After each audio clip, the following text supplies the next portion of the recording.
Silakan kembali ke tempat duduk dan berikutnya kami persilakan pasangan nomor 1 ya, Bapak Fauzi Bowo Bowo dan dan Pak Nahrawi Ramli untuk memaparkan visi misi mengenai ekonomi dan kesejahteraan Ya, rakyat. silakan waktunya 5 menit, boleh bergantian dengan calon wakil gubernurnya. Bapak Ibu yang terhormat, pemirsa yang kami hormati, yang berkaitan dengan di Jakarta, yang kami tawarkan untuk 5 tahun ke depan adalah merupakan tindak lanjut dari apa yang sudah kami awali 5 tahun yang lalu. Kebijakan yang berorientasi pertama kepada pertumbuhan, pro-growth. Kalau tidak ada pertumbuhan, tidak ada akan yang bisa kita ratakan atau kita bagi di kalangan masyarakat ini. Yang kedua, kita akan secara konsisten berpihak kepada yang miskin. Jadi kebijakan pro-poor ini harus berlanjut. Dan yang ketiga, pro-job. Yang terakhir tentu pro-environment. Mohon maaf saya menggunakan istilah yang barangkali sekarang lebih familiar untuk orang Jakarta. Padahal saya melaksanakan ini tahun 2007, jauh sebelum pemerintah pusat. Ya, hadirin tenang. Hadirin tenang. Sekarang masalah indikatornya.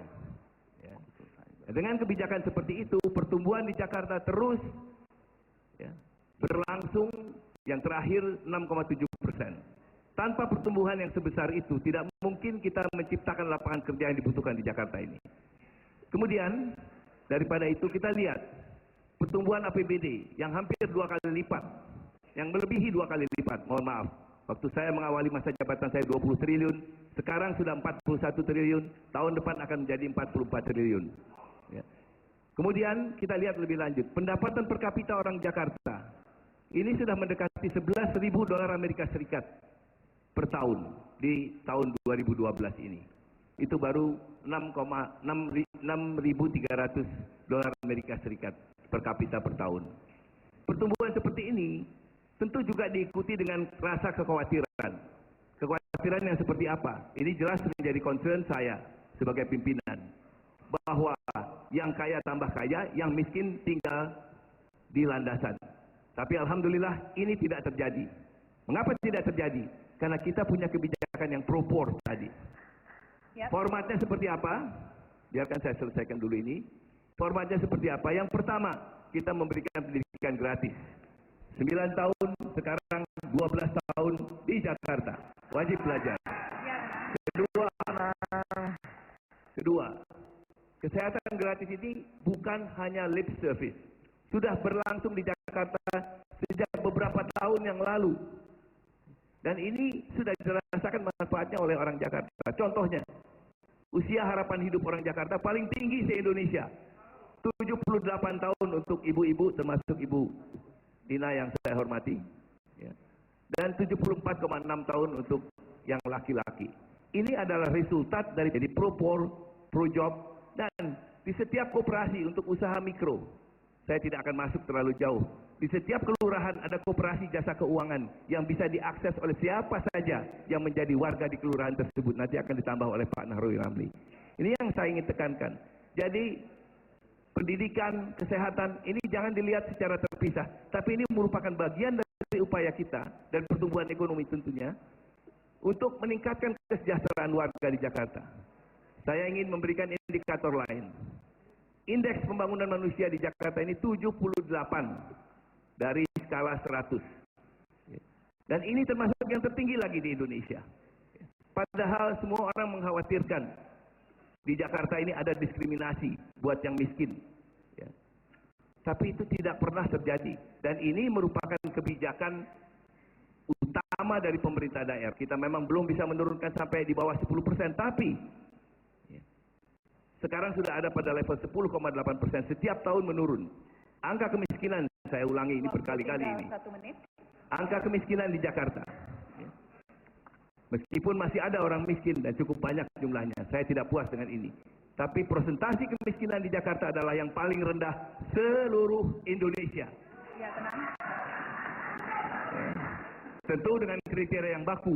Jangan kita menggunakan kriteria yang tidak dipakai oleh siapa saja di Republik Indonesia ini. Ya. Juga bahwa perhatian kami tidak terpisah antara 30 detik. perekonomian, kemudian kesejahteraan rakyat, dan juga khususnya untuk kepentingan masyarakat, seluruh lapisan masyarakat, termasuk masyarakat kecil di Jakarta.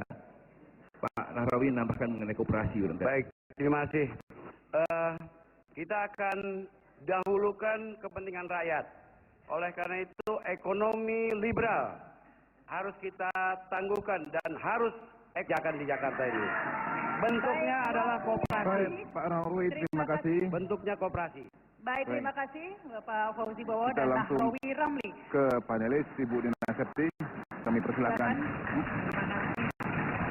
Ya, audiens, Ya, kami mohon kembali tenang tenang. para supporter. Karena jika Anda terus berhiruk pikuk akan mempengaruhi waktu ya. Terima kasih Bang Fauzi dan Bang Nara. Memang kemajuan Jakarta luar biasa, pendapatannya tinggi per kapita di atas 100 juta, tetapi yang mungkin perlu dijelaskan lebih lanjut bagaimana urbanisasi dari daerah lain ke Jakarta, karena menjadi Jakarta demikian terbatas, bersaing dengan perpindahan penduduk tadi. Lalu yang kedua, bagaimana juga mengembangkan pedagang kecil mikro UKM tadi, walaupun ada koperasi per kelurahan, tapi itu kan adalah koperasi yang terpisah dari pedagang-pedagang yang memang sudah ada ya. Jadi tidak semua pedagang menjadi anggota koperasi. Mungkin dijelaskan seperti apa konkretnya bantuan kepada pedagang kecil tadi supaya dia bisa menjadi besar, dan kemudian juga bagaimana strategi kemiskinan kesehatan yang Bapak sebutkan di dalam visi misi tadi, bahwa akankah gratis benar pendidikan kesehatan itu di DKI Jakarta. Baik, terima kasih. Terima Waktu kasih 2 menit. Bu Nina. Yang pertama tentu saya ingin jelaskan bahwa pelayanan kesehatan itu tidak hanya mengcover yang kecil-kecil, Bu. Hemodialisis itu setiap hari dilayani. Bahkan open heart surgery yang biayanya melampaui 100 juta pun itu kita cover. Mengapa? Karena orang miskin itu punya hak. Di dalam setiap harta yang kita miliki ini ada haknya orang miskin, baik yang meminta maupun tidak meminta. Itu kita laksanakan di Jakarta. Ya. Kemudian yang kedua mengenai migrasi masuk. Migrasi masuk selama 5 tahun terakhir ini cenderung berkurang. Pertama, ini akibat adanya pembangunan development di rural area yang saya sangat apresiasi. Kedua, juga kerjasama kita dengan daerah asal kaum migran ini yang efektif. Yang lebih nanti mengenai KJK akan dijelaskan oleh Pak Nahrawi Ramli. Yang jelas perhatian kami terhadap pedagang kecil itu tidak sebatas yang ada di kelurahan saja. Tapi yang ada di kelurahan ini merupakan bantalan, memerlukan bantalan. Dan koperasi jasa keuangan inilah adalah bantalan yang menyebabkan mereka tidak perlu cari sumber yang terlalu jauh dan terlalu rumit untuk mengembangkan usahanya.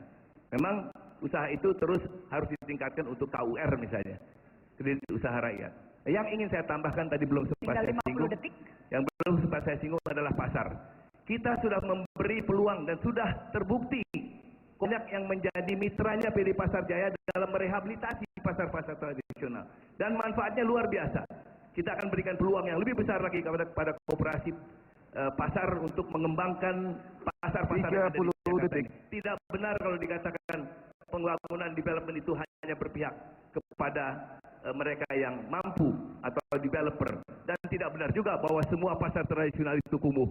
Silahkan keliling di Jakarta lebih sering lagi, barangkali Anda Jakarta. Visi misinya dalam bidang ekonomi dan kesejahteraan rakyat. Tadi terima kasih masing-masing calon tadi ya, baik itu Pak Fauzi Bowo dan Nahrawi Ramli, juga Bapak Joko Widodo dan Basuki Cahayapurnama sudah menyampaikan visi misinya. Masih ada lagi segmen berikutnya, yaitu tata kelola pemerintahan. Tata kelola pemerintahan dan birokrasi yang dibawahi oleh Ibu Siti Nurbaya akan kami dengar sesaat lagi. Karena itu pemirsa jangan kemana-mana, dan juga para hadirin kami hormati, harap tenang, kami akan terus melanjutkan acara setelah pariwara yang satu ini.